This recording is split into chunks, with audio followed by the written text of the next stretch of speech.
Bienvenidos a Bajado a Tierra, un espacio para hablar de psicoanálisis.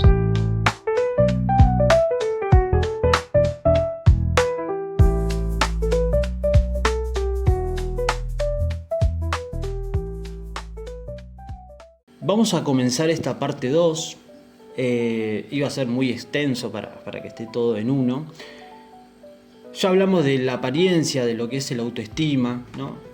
Pero ahora vamos a tocar un tema que creo que es un poquito fuerte, ¿no? Que es el bullying.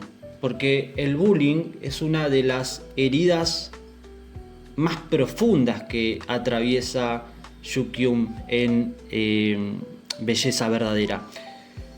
Su historia muestra cómo las palabras, las miradas, los gestos repetidos pueden convertirse en cicatrices emocionales que nos acompañan toda la vida, ¿no? Y también se va un poco al extremo con violencia física. Freud nos enseñó que los eventos traumáticos, especialmente aquellos vividos en la infancia y en la adolescencia, dejan huellas némicas, dejan marcas que no se borran fácilmente.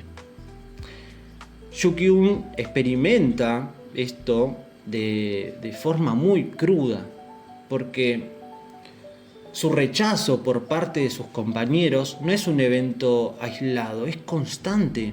Día tras día recibe el mensaje de que no es suficiente. Acá podemos hablar del concepto freudiano de la herida narcisista.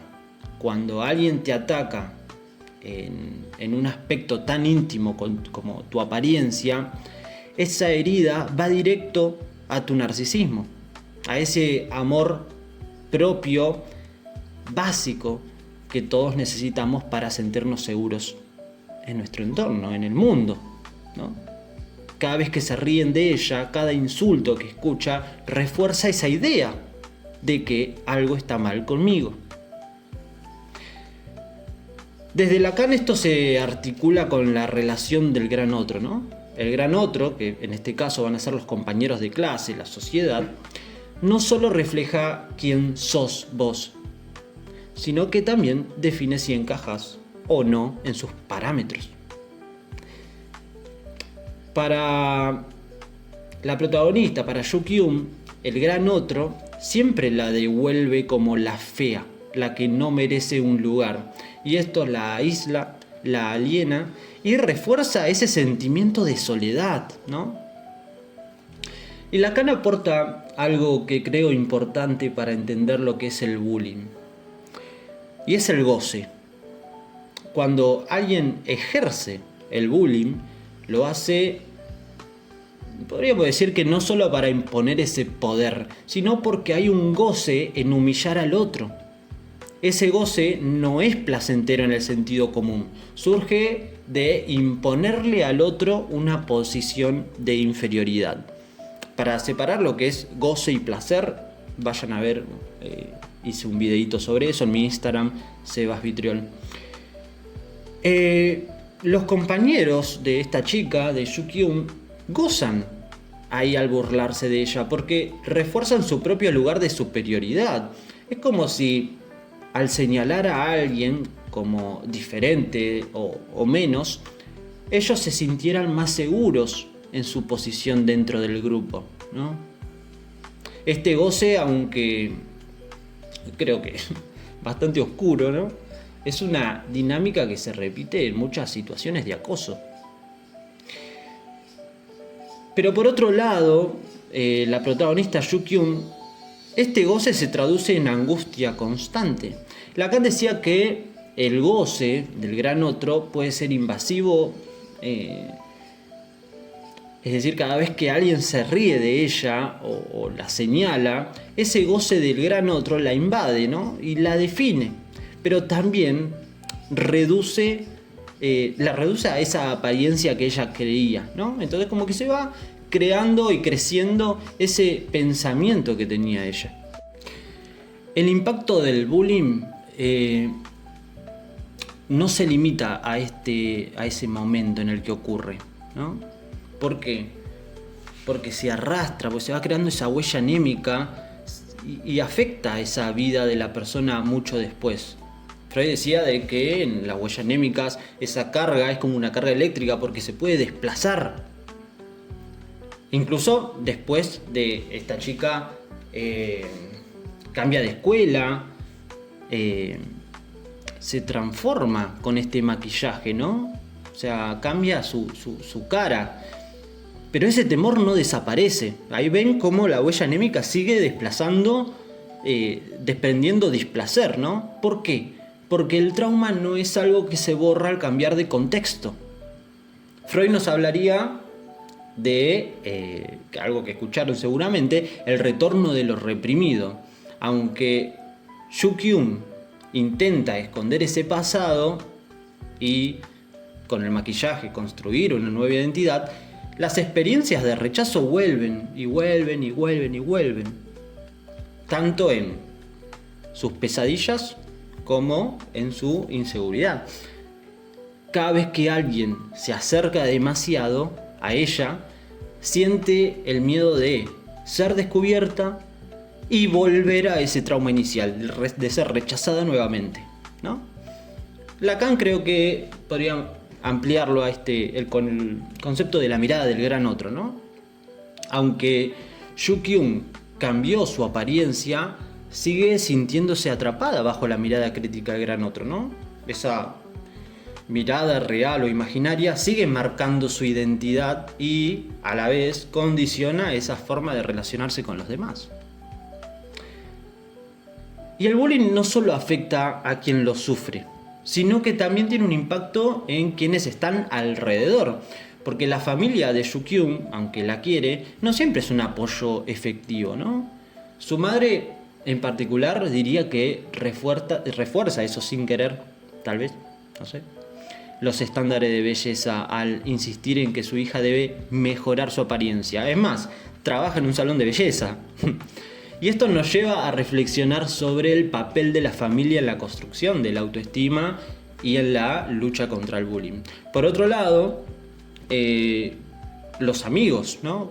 Como Suho o Seo-yeon, no sé si lo estoy pronunciando bien, juegan un papel importante, ¿no? En el proceso de sanación, porque son ellos quienes le demuestran que su valor no depende de la apariencia. Y esto no es menor porque el apoyo social en la vida es uno de los factores más importantes para superar las consecuencias del acoso. Y acá es importante conectar con lo que ya hablamos sobre la autoestima, ¿no? El bullying no solo hiere, sino que también destruye esa base de amor propio. Yu Kyung no se siente rechazada por cómo se ve, sino por lo que ella es en su totalidad. O sea, esto refuerza la necesidad de buscar una máscara, una fachada que le permita ser aceptada. Pero también se ve que aunque cambies la máscara, ¿no? El dolor del bullying, de esa huella anémica que se creó, sigue ahí. La aceptación externa, es decir, la gente que la rodea, no cura las heridas internas. Y esto nos muestra que el problema no es solo la apariencia, sino cómo esa apariencia se convierte en el campo de guerra, en el campo de batalla donde se juega el valor de una persona, ¿no? Cómo se va transformando esto.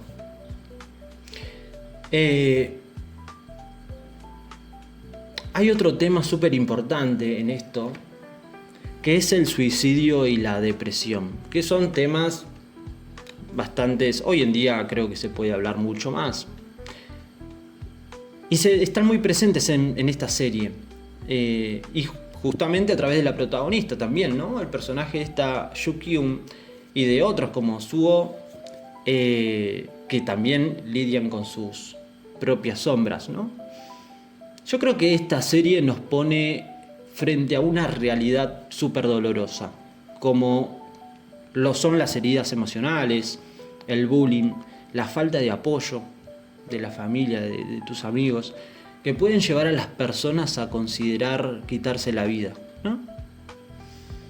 Desde Freud podríamos hablar de la depresión como una forma de melancolía, porque en su texto, Duelo y Melancolía, Freud describe cómo en el duelo el dolor se vive por la pérdida de algo externo, una relación, un ser querido, pero en la melancolía esa pérdida se vuelve interna, es decir, la persona siente que perdió una parte de sí misma.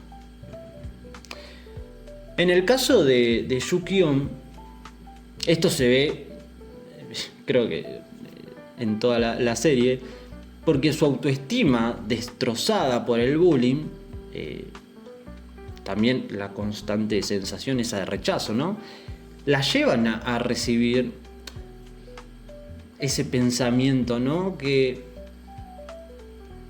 su propio ser como indigno de amor, indigno de cuidados, ¿no?, ese no valgo nada, que es una sensación corporal, se hace. Es una verdad vivida que la arrastra a un estado de desesperanza.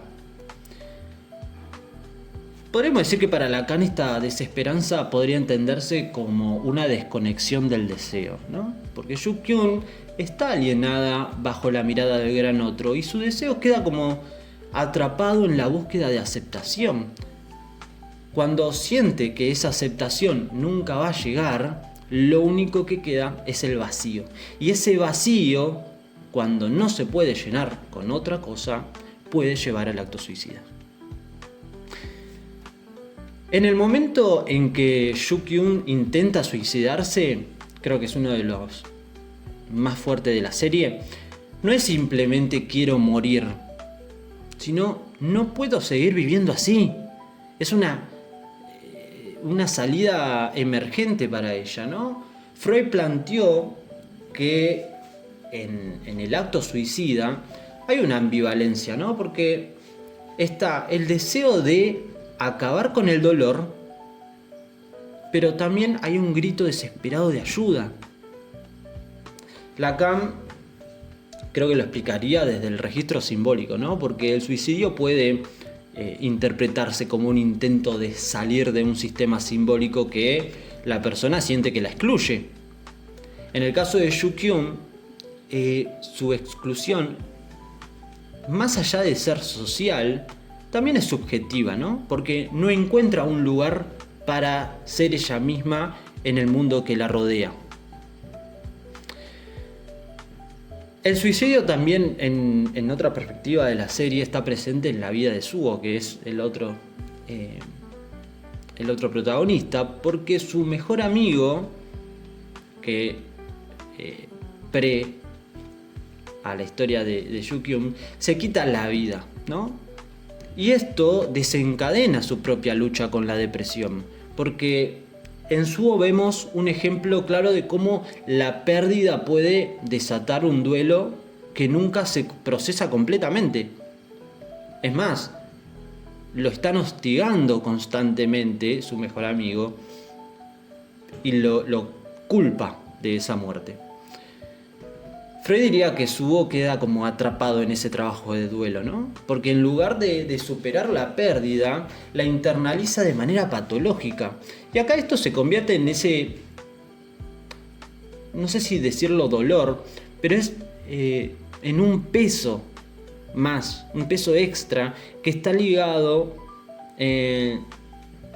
al aislamiento, ¿no? Porque el chico después demuestra como que es más solitario y esas cosas, por lo menos al principio de la serie. Y Lacan creo que lo complementaría esto con la idea de que el duelo está ligado al deseo, porque Suho perdió a su amigo, pero también perdió una parte de sí mismo, que es una parte de su identidad que estaba ligada a esa relación. Creo que una parte importante de la serie es cómo se representan las señales de la depresión, porque muchas veces son invisibles para los demás, ¿viste? Tanto Yu Kyung como Suho parecen funcionar en ciertos contextos, pero internamente están luchando constantemente con una tormenta emocional. Cada rato esas huellas anémicas que presionan a estas personas, ¿no? Entonces, esto nos lleva a reflexionar sobre cómo como sociedad solemos ignorar o minimizar estas señales, ¿no? Porque creo que podríamos agregar acá un concepto interesante de Lacan. Se me viene a la cabeza el semblante, ¿no? Las personas con depresión muchas veces sostienen un semblante, que es una máscara, ¿no? Que oculta el verdadero estado de esa persona. Yu-kyung lo vemos con el maquillaje, y Sugo con esa actitud distante, el aislamiento. Ese semblante, representan este intento de protegerse tras un velo. En ambas historias, el apoyo del entorno es importante para salir, ¿no? Porque Yu-kyung lo encuentra en Sugo y en Soo-yeon. Creo que lo tienen como una red de contención, ¿no? La sostienen. Mientras que el chico, Sugo, comienza como a sanar cuando empieza a abrirse emocionalmente. Hablar, que es lo más importante, ¿no? Muestra cómo el suicidio y la depresión no son luchas individuales, sino que requieren del otro. Y acá coinciden Freud y Lacan, ¿no? En que el vínculo con los demás es esencial para la constitución del sujeto. En momentos de crisis, la presencia de alguien es sumamente importante, alguien que escucha, alguien que no juzga, alguien que nos sostiene. Y esto marca, creo que la diferencia entre la vida y la muerte. El suicidio y la depresión en la serie son la consecuencia directa de lo que hablamos en los puntos anteriores, ¿no? El bullying que destruye la autoestima de Yu-kyung la lleva a esas huellas de rechazo hacia sí misma, ¿no? Esa falta de amor propio se convierte en una base fértil para la depresión, que sin el apoyo adecuado puede llevarla al suicidio. Las heridas que se siembran en la infancia y en la adolescencia no desaparecen solas, sino que se trabajan, pueden crecer, se pueden transformar en algo mucho más destructivo. Y acá creo que llega al momento clichero, porque hablar del suicidio no es fácil, pero es necesario. Muchas personas que están pasando por momentos difíciles se sienten solas, como si fueran las únicas en el mundo con esos sentimientos. Y es importante romper ese silencio. Si estás escuchando esto y sentís que la carga es demasiado grande, busca ayuda, habla con alguien de confianza, que puede ser un amigo, puede ser un familiar o el profesional, ¿no?